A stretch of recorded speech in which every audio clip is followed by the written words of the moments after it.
হযরত আইয়ুব আলাইহিস সালাম এর ধৈর্যের জীবন। অনেক বছর আগে একটি সুন্দর এলাকায় হযরত আইয়ুব আলাইহিস সালাম নামে একজন নবী বাস করতেন।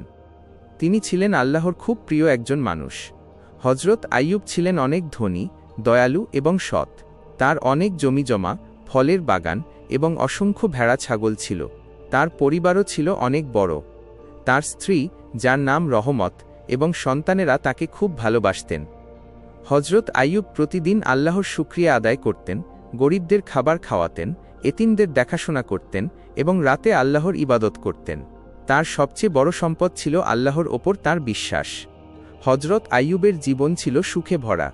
তিনি মাঠে কাজ করতেন, সন্তানদের সাথে সময় কাটাতেন এবং মানুষকে সাহায্য করতেন। তার মুখে সবসময় হাসি লেগে থাকত। কিন্তু আল্লাহ তাআলা তাকে এক কঠিন পরীক্ষায় ফেললেন।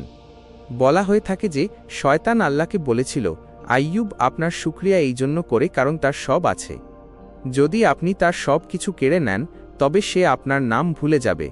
আল্লাহ বললেন, আইয়ুবের বিশ্বাস অনেক মজবুত। তুমি তাকে পরীক্ষা করতে পারো, কিন্তু তার প্রাণের ক্ষতি করবে না। এরপর হযরত আইয়ুবের জীবনে একের পর এক বিপদ আসতে লাগল। প্রথমে এক বড় ঝড় এলো, যা তার সব ফসল আর বাগান ধ্বংস করে দিল। এরপর চোরেরা তার সব ভেড়া ছাগল লুট করে নিয়ে গেল এবং তার কর্মচারীরা মারা গেল। হযরত আইয়ুব তখন বললেন, আল্লাহ যা দিয়েছিলেন তা নিয়ে নিয়েছেন। আমি তারই শুকরিয়া আদায় করি। একদিন তার সব সন্তান একটি ঘরে একসাথে ছিল। হঠাৎ এক ঝড়ে ঘরটি ভেঙে পড়ল এবং তার সব সন্তান মারা গেল। হযরত আইয়ুবের মন দুঃখে ভরে গেল। তিনি মাটিতে বসে পড়লেন এবং বললেন, হে আল্লাহ, আপনিই আমাকে সন্তান দিয়েছিলেন এবং আপনিই নিয়ে নিয়েছেন। আমি আপনার ওপরই ভরসা রাখি।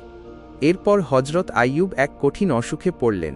তার সারা শরীর ক্ষতবিক্ষত হয়ে গেল এবং তিনি খুব দুর্বল হয়ে পড়লেন। লোকজন তাকে ছেড়ে চলে গেল এবং বলতে লাগল, আইয়ুবের ওপর আল্লাহর গজব এসেছে। কিন্তু তার স্ত্রী রহমত তাকে ছেড়ে যাননি। তিনি সবসময় আইয়ুবের সেবা করতেন, তার ক্ষত পরিষ্কার করে দিতেন, খাবার জোগাড় করতেন এবং তাকে সাহস দিতেন।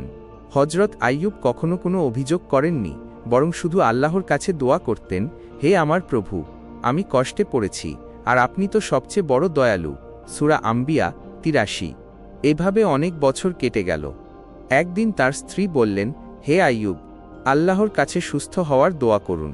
হযরত আইয়ুব হেসে বললেন, আমি যত বছর সুখে কাটিয়েছি অন্তত তত বছর কষ্টে কাটানোর আগে দোয়া করতে লজ্জা পাচ্ছি। এরপর তিনি খুব বিনয়ের সাথে আল্লাহর কাছে দোয়া করলেন, হে আমার প্রভু, আমি কষ্টে পড়েছি, আর আপনি তো সবচেয়ে বড় দয়ালু। আল্লাহ তাআলা হযরত আইয়ুবের দোয়া কবুল করলেন। আল্লাহ বললেন, তোমার পা দিয়ে মাটিতে আঘাত করো, এখানে গোসল করার এবং পান করার ঠান্ডা পানি আছে। সূরা সোয়াদ ৪২।